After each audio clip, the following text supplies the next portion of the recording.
आप सभी को नमस्कार। आज हम सुनेंगे मंगला गौरी व्रत कथा।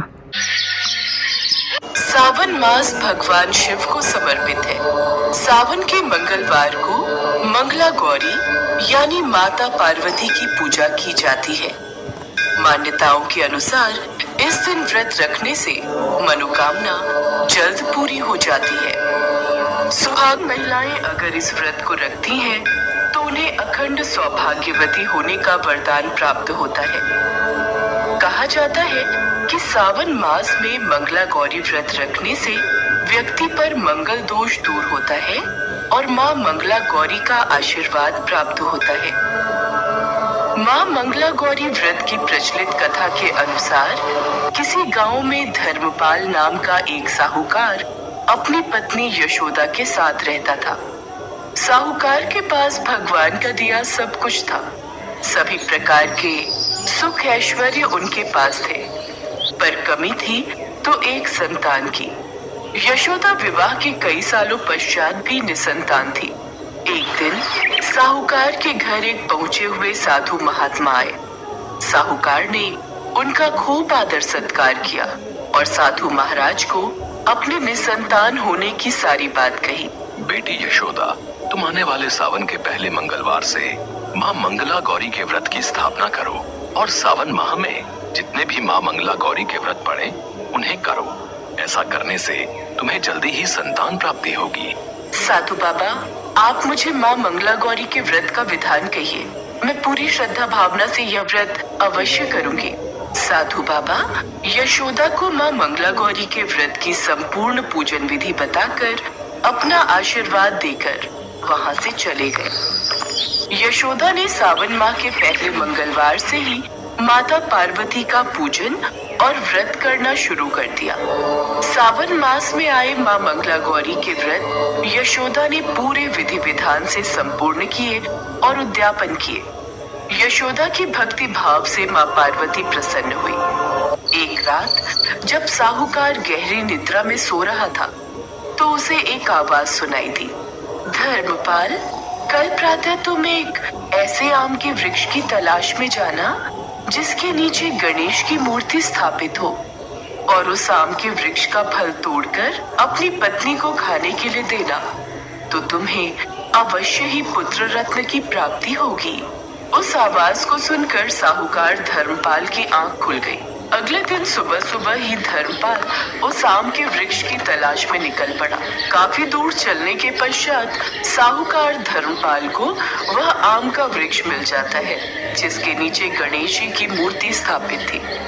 धर्मपाल ने आम देखा न था, वो पेड़ पर पत्थर बरसाने लगा ताकि वृक्ष से आम टूटकर नीचे गिर जाए और वो आम को जल्दी से ले जाए। इसी जल्दबाजी में आम तो टूट गया, पर एक पत्थर भगवान गणेश की मूर्ति को लग गया, जिससे भगवान गणेश प्रकट हुए और क्रोधित होकर उन्होंने साहूकार को श्राप दे दिया।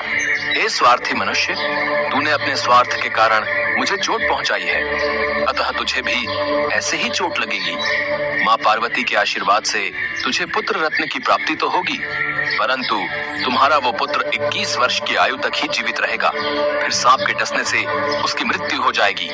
इतना कहते ही गणेश जी अंतर्ध्यान हो गए। गणेश जी की बात सुनकर साहूकार धर्मपाल घबरा गया और वह चिंता में घर आया, परंतु उसने यह बात अपनी पत्नी से नहीं कही। उसने यशोदा को वह आम खाने के लिए दे दिया। कुछ समय पश्चात धर्मपाल और यशोदा के घर एक बहुत ही सुंदर बालक का जन्म हुआ। साहूकार और उसकी पत्नी ने अपने बेटे का नाम अजय रखा। अजय धीरे धीरे बड़ा होने लगा और देखते ही देखते अजय 20 वर्ष का हो गया। पर धर्मपाल को गणेश जी का दिया हुआ वह श्राप अभी भी याद था। वह अजय को लेकर हमेशा चिंता में रहता था। क्या बात है जी, मैं कुछ दिनों से देख रही हूँ आप बहुत चिंता में रहते हो। मैं आपकी धर्म पत्नी हूँ, आप मुझसे अपनी चिंता कहो। आखिर क्या बात है जिसके कारण आपके चेहरे पर ये चिंता की रेखाएं साफ दिखाई देती हैं? यशोदा, मैं तुम्हें ये बात बहुत पहले ही बताना चाहता था, पर मेरे साथ साथ तुम भी चिंता में आ जाओ, मैं ये नहीं चाहता था। और हम दोनों को चिंता में देखकर हमारा बेटा अजय भी परेशान हो जाए, ये मुझसे देखा नहीं जाएगा। मेरा तो मन घबरा रहा है। आप मुझे पूरी बात कहो, मुझसे कुछ भी मत छुपाओ। यशोदा के जोर देने पर धर्मपाल उसे सारी बात बता देता है। सुनिए, अखंड सौभाग्य देने वाली माँ मंगला गौरी के आशीर्वाद से ही हमें हमारा पुत्र प्राप्त हुआ है। तो क्यों ना हम अपने पुत्र के लिए एक ऐसी ही वधू ढूंढे जो माँ मंगला गौरी की भक्त हो। फिर तो हमारे पुत्र पर कोई संकट आ ही नहीं सकता, क्योंकि हमारी बहू को माँ मंगला गौरी से अखंड सौभाग्यवती का आशीर्वाद जो प्राप्त होगा। हाँ, तुम ठीक कह रही हो यशोदा। मैं आज ही ऐसी लड़की की तलाश करता हूँ जो माँ मंगला गौरी की भक्त हो और उनके व्रत और पूजन पूर्ण विधि विधान से करती हो। साहूकार धर्मपाल ने उसी दिन से ऐसी लड़की की तलाश शुरू कर दी। एक दिन, पंडित जी, सावन का पहला मंगलवार कब पड़ रहा है? मुझे इस बार भी माँ मंगला गौरी के व्रत करने हैं। बेटी, अगले मंगलवार से ही माँ मंगला गौरी व्रत प्रारंभ है। मैं जानता हूँ उमा बिटिया, तुम कई वर्षों से माँ मंगला गौरी व्रत रखती आ रही हो। देखना, इस बार माँ मंगला गौरी तुम पर अवश्य प्रसन्न होंगी और तुम्हें बहुत ही अच्छे वर की प्राप्ति होगी। बस पंडित जी, मेरी तो यही आखिरी इच्छा है कि मेरी बेटी को एक सुयोग्य वर की प्राप्ति हो।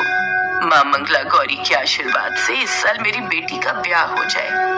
तभी साहूकार धर्मपाल उनके पास आता है। अरे धर्मपाल जी, आप? बस इधर से गुजर रहा था तो आप सबकी बातें सुनी। अब मुझे अपने बेटे के लिए उमा बिटिया जैसी ही लड़की की तलाश है। मैं अपने बेटे अजय के लिए उमा का हाथ मांगता हूँ बहन जी। उमा बिटिया, तुम्हारे तो भाग्य ही खुल गए। देखो, माँ मंगला गौरी के आशीर्वाद से इतने बड़े घर का रिश्ता तुम्हारे लिए आया है। मैं इन्हें बहुत वर्षों से जानता हूँ। साहूकार धर्मपाल जी और इनकी पत्नी बहुत ही नेक स्वभाव के हैं और इनका बेटा अजय भी बहुत ही अच्छा लड़का है।